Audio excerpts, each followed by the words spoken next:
নমস্কার প্রিয় বাংলাভাষী। আপাতত 12ই মে অবধি আমরা দেখলাম যে যুদ্ধবিরতি। পাকিস্তান ভিক্ষা চেয়েছে, যুদ্ধবিরতির ডাক দিয়েছে। তো শক্তিশালী রাজা হিসাবে ইন্ডিয়া সেটাকে অ্যাকসেপ্ট করেছে এবং ট্রাম্পও নাকি খুবই খুশি, দুটো দেশকে বাধাই দিয়েছে। তো সত্যিকারের যুদ্ধবিরতি কি হওয়ার কোনো চান্স আছে? আমার তো মনে হয় নয়। কারণ পাকিস্তান এমন একটা দেশ যারা খেতে পাক না পাক যুদ্ধ না করে কিন্তু তাদের ঘুম হবে না। সে প্রক্সি ওয়ার হোক, মানে টেরোরিস্টদের লাগিয়ে হোক, আর ডাইরেক্ট হোক, যুদ্ধ তারা করবেই যতক্ষণ না ভারতের সমস্ত ইকোনমিক্যাল সম্মানহানি বা এই টাইপের কিছু না ঘটে, ততক্ষণ তো ওদের শান্তি নেই। তো যাই হোক, কিন্তু যুদ্ধ থেমে যাওয়ার আশঙ্কা নেই বললেই চলে। হয়তোবা ওরা আবারই শুরু করবে, এবং ইন্ডিয়া যেহেতু ফার্স্ট নয়, তো পাকিস্তান শুরু করলে আবার ইন্ডিয়া শুরু করবে, এটাই আমাদের কাম্য হওয়া উচিত। আচ্ছা, বালুচিস্তান কিন্তু যুদ্ধ চালিয়ে রেখে দিয়েছে। আমরা দেখেছি যে 1947 সালে যখন মুসলিম লীগ আলাদা দেশ ডিমান্ড করলো, এদেশেরই মুসলিম, তারা কিন্তু এদেশ থেকে পাকিস্তানে গেল না কেউ, দেশ ভাগ হয়ে গেল। আখেরে লাভ হলো লাহোর, পাঞ্জাবের সেখানকার মুসলিমদের আখেরে লাভ হলো, এখান থেকে কিন্তু কোনো মুসলিম গেল না। তো দেশ ভাগ হয়ে গেল, বেশ ভালো কথা। 1971 সালে আবার বাংলাদেশ ভাগ হয়ে গেল।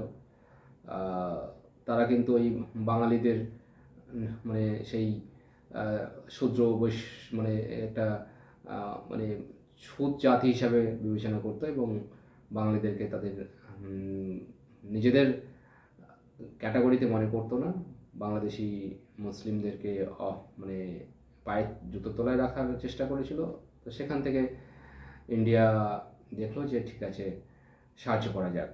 সে সাহায্য করেছিল 1971 সালে। তো 29 আর এদিকে 25, প্রায় 54 বছর তো ভুলে গেছে ওরা যে ইন্ডিয়া সাহায্য করেছিল। যাই হোক, তো এখন আবার বালুচিস্তান হতে পারে, কারণ প্রায় দেখা যাচ্ছে যে মানে পাকিস্তান প্রেগনেন্ট হচ্ছে।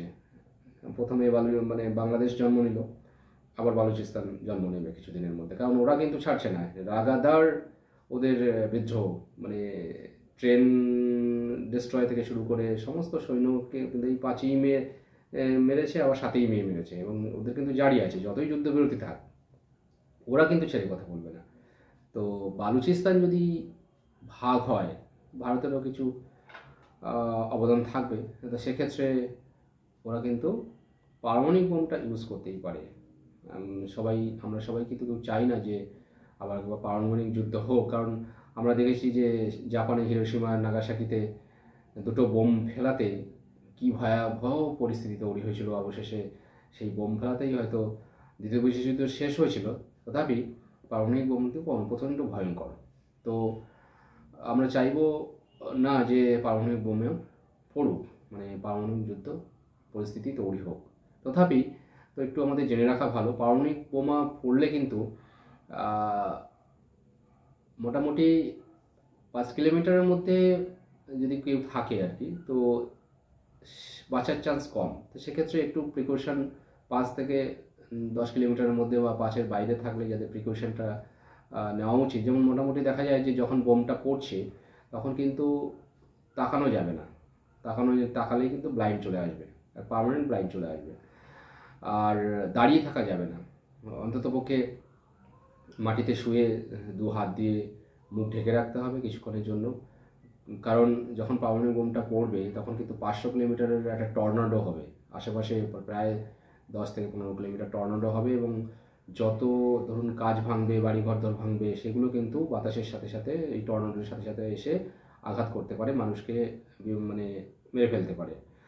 আর হিট তো থাকবে, প্রায় সূর্যের তাপের মতো হিট থাকবে, সেই একটা বার্ন হয়ে যাবে। মানে 5 কিলোমিটারের মধ্যে যারা থাকবে হয়তো বাঁচার চান্স কম, বার্ন ইনজুরিতেই মারা যাবে। এবং দেখা যাচ্ছে যে 10 থেকে 15 মিনিটের পরে এই যে বাতাসের সাথে যে রিয়াকশানগুলো হলো, যে ইউরেনিয়াম বলুন, যে যত রিয়াক্টারগুলো হলো, সেগুলো কিন্তু আস্তে আস্তে বা মাটিতে আসার চেষ্টা করবে এবং সেটা কিন্তু মানুষের শরীরকে রিঅ্যাক্টেড করবে। তো সেক্ষেত্রে আমাদের পটাশিয়াম আয়োডেট ট্যাবলেট খাওয়া উচিত।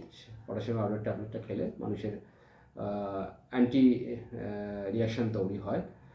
আর বেসমেন্টের মধ্যে চলে যাওয়া উচিত, লক অ্যান্ড কি করে সমস্ত দরজা জানলা বন্ধ করে দেওয়া উচিত, যাতে করে বাইরের কোনো হাওয়া বাতাস, বাইরের কোনো রিয়েক্টর না ঢোকে। 3 নম্বর, সবসময়ের জন্য একটু মানে যা কিছু ইলেকট্রনিক্স গুডস আছে সেগুলো মেটালের মধ্যে সেফ রাখা উচিত, কারণ আমাদের তো ওই সময় ব্যাটারি চার্জার রেখে দেওয়া এবং তাকে ইউজ করা একটু দরকার আছে। তো সেক্ষেত্রে সবই ইলেকট্রনিক্স যে গুডসগুলো আছে সেগুলো ইলেকট্রিক্যাল অ্যাপারেটাস থেকে বন্ধ করে দেওয়া, প্লাগ খুলে দেওয়া, এসবগুলো একটু মোটামুটি একটা জেনে রাখা উচিত। তো আমরা চাইবো না যে পারমাণবিক যুদ্ধ হোক, তথাপি পাকিস্তানকে কোনো ভরসা নেই, পাকিস্তান করতেই পারে। চায়না ইন্ধন জোগাতেই পারে, সঙ্গে তো বাংলাদেশ আছে, তুরস্ক ইন্ধন জোগাতেই পারে, আমেরিকা যদিও চায় না, কিন্তু এটা হচ্ছে আমেরিকার বাইরের প্রকাশ। আমেরিকা তো সবসময় চেয়েছে যারা পৃথিবী জুড়ে যুদ্ধ হোক তাদের আর্ম ফ্যাক্টরিগুলো ভালোভাবে চলুক এবং তাদের ওপেন্স বিক্রি হোক। আমেরিকা কিন্তু সবসময় যুদ্ধ লাগিয়েই রাখবে, ওরা যতই ভারতের বন্ধু হোক যাই হোক। রাশিয়ার মতো কিন্তু দিলদরিয়া নয়, রাশিয়া যেটা বলে সেটা করে, কিন্তু আমেরিকা যেটা মানে সেই বলে সেটা তো করেই, আর যেটা বলেও না সেটা তো অবশ্যই করে। মানে আমেরিকা একটা ওরকমই, আমি বারবার বলি। তো আমেরিকাকেও ভরসা নেই। আজকের আমেরিকা হয়তো দুজনকে থ্যাঙ্কস জানিয়েছে যে যুদ্ধবিরতি থাক, কিন্তু এটা সবই তো পাকিস্তানের উপর নির্ভর করে, ভারত প্রথম অ্যাটাক করে না। তো সেক্ষেত্রে বালুচিস্তান ভাগ হলে ওদের মাথা ঠিক থাকবে না, তো আবারই অ্যাটাক চালাবে, আবারই বলবে যে ভারতের হাত আছে এবং ভারতকে আবার বোমাবর্ষণ করো, নিউক্লিয়ার বোম ফেলো, হুমকি দেবে।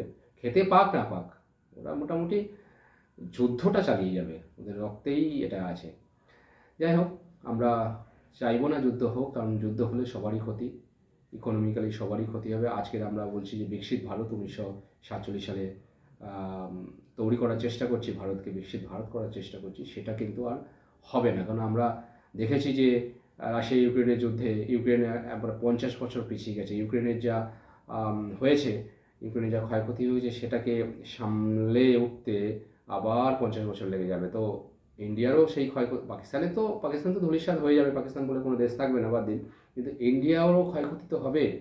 তো সেই ক্ষয়ক্ষতি থেকে আবার বেরোতে কিন্তু আবার 25 বছর লেগে যাবে। সে 1947 কেন, মানে 2000 সাল লেগে যাবে বিকশিত ভারত হতে। তো আমরা কেউ চাইবো না, আমরা যেমন নিজেদেরকে ডেভেলপ করছি তেমন করব, আশা রাখি যুদ্ধ না হোক।